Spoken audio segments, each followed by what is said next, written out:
Well, I guess I have to do it. What's going on, everybody? My name is Mike Brown, aka Review King MB, and this is day 4 of my 31 days of horror movie reviews and the final destination. I'm not going to do any preamble. I'm not going to build it up because this movie does not deserve a preamble. This came out in 2009. It is the 4th Final Destination movie in the series, and I guess they thought it would be the final one since it's called The Final Destination, but clearly it wasn't. This was released in 3D. I saw it in 3D in the theaters, and I will never get that time in my life back, ever. Ironically, it's directed by David R. Ellis, who did the second film, so I don't know how this happened. People who say that the second movie is their favorite in the franchise, how did that same director come back and do the worst in the series? Well, it happened somehow, some way. We meet Nick, who's played by Bobby Campo, and Nick, his girlfriend, his friends, they go to a race car event, which, let me just stop you right there. A race car event. That's the idea for our big movie tragic event. That's the big destructive scene. A race car crashing. I wanted something more imaginative. I wanted something just less lazy than just I happen to be at this event and then car wheels come flying at me and crushes me, or the engine of a car comes flying out and crushing people. It's so unbelievable. Our main character, Nick, he does not really help.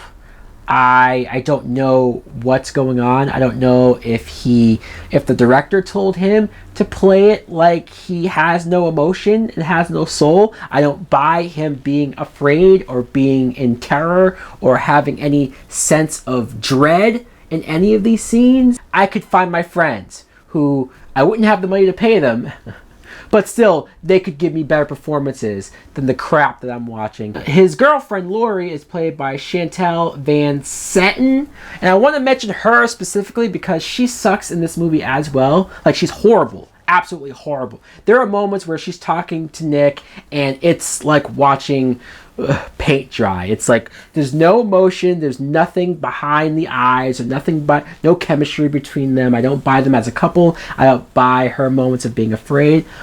And then, years after this, I saw her on the Flash TV show. Patty Spivot. I loved her on that show. In fact, I think I like her more than Iris on that show, and she left to do another show, so she clearly has gotten better as an actress. This might have been one of her first things, and so that's why I want to be more fair to actors when I see them in movies, and I see that they suck, or I see that they're bad.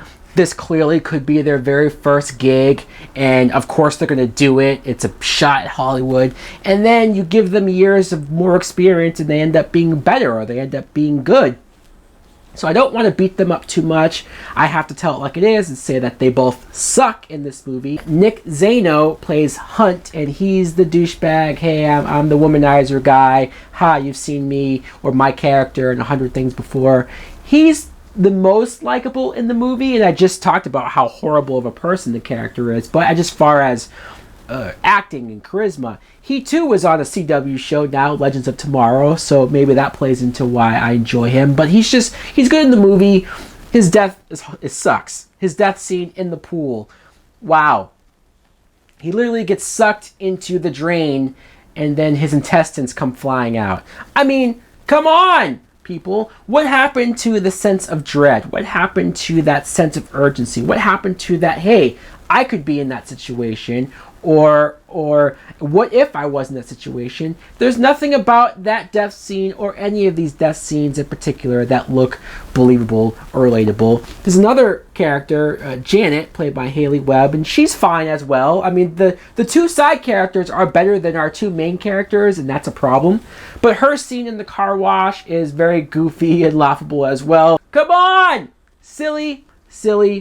I mean, what are we doing here? The very end, you get the big movie theater sequence, which they tried to be meta, and they tried to have this whole thing, and I don't know, man. Look, decent action. I know I'm ripping the movie, ripping it. And I know some people are going to say that I'm just being unfair. Look, the action might be decent. The action is a decent time waster that you can sit down and go, all right, here's a bunch of people in a movie theater dying, which is not something that I really ever wanted to say after the shootings in that theater one time. Oy vey. But there is something about the chaos. There is something about when Laurie's character dies in the escalator and Nick is trying to pull her up and the blood coming out. If I cared about those characters, if I liked Laurie more, that scene would suck a lot more than just me going, oh, hey, look, she died. And me not caring because Nick is covered in blood and damn near in tears, but I don't feel any emotion for the characters because the actors aren't good and the writing's not good. The writing is terrible. The dialogue scenes between these characters are atrocious. And I want to mention another character, Mykelti Williamson, who I probably remember from Forrest Gump. I like him because he had this whole story of his wife had died and even one of the survivor characters was a racist and he went after him at his home, but then that guy ended up getting dragged by his truck and set on fire, which was quite hilarious, and I am not entirely sure if it was supposed to be.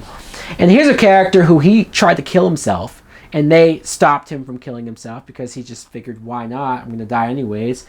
But it wasn't his turn yet, so he couldn't do it. And that turned comedic because it's like, hey, I tried to kill myself a bunch of times and I couldn't.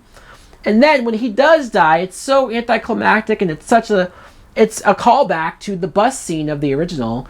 But I don't know, it rubbed me the wrong way. Everything about this movie really rubs me the wrong way. And also, if I had to put another strike against this film, as if it would have helped at all, there's no Tony Todd. No voice. No trip to the morgue, no nothing. And then, out of our surviving characters at the end of the movie, because this is the first film where Nick, our main character, has 3 different premonitions in one movie. That's pretty big. He has the premonition at the race car event. He has the premonition of the movie theater, because then he goes back and saves his girlfriend and undoes everything. And then he has a premonition that they're all going to die at the little restaurant diner that they're at, and they do die. And so there you go, our characters die. Boo fucking who. Fuck this movie, The Final Destination. I think the 3D was terrible because it was just a gimmick. I think the actors were bad, the characters were bad, the writing was bad. I think the death scenes itself, even at the car mechanic shop, like that character, none of these characters I cared about. And at least the series didn't end there. Although I will argue that it should have ended before this did, because this is a big blemish on the franchise. So guys, let me know in the comments below what you think of The Final Destination. Do you agree that it sucks? Absolute sucks. Horrible. Or if you like it, then just please, for the love of God, tell me why. Tell me what you like about it. Maybe it's an action sequence. Maybe it's something that I fail to see through all my hateness. Thanks for watching. Like, comment, subscribe. Later. Taken over by a devilish path. You got me walking on broken glass. Kicking down the door with a Jason mask. With a decked out machete, but you motherfuckers know it's heavy. Anytime you're ready, you can get you with a Bowie. Setting up to blow me, but the bitch don't know me. Who's going? I'm going. You know, I know that the man in the mirror is my next rival. Time goes and I never thought I'd live it so fast. Staring at the world from the end of my glass. Turned into a dark place, severed my brain. And I dropped out of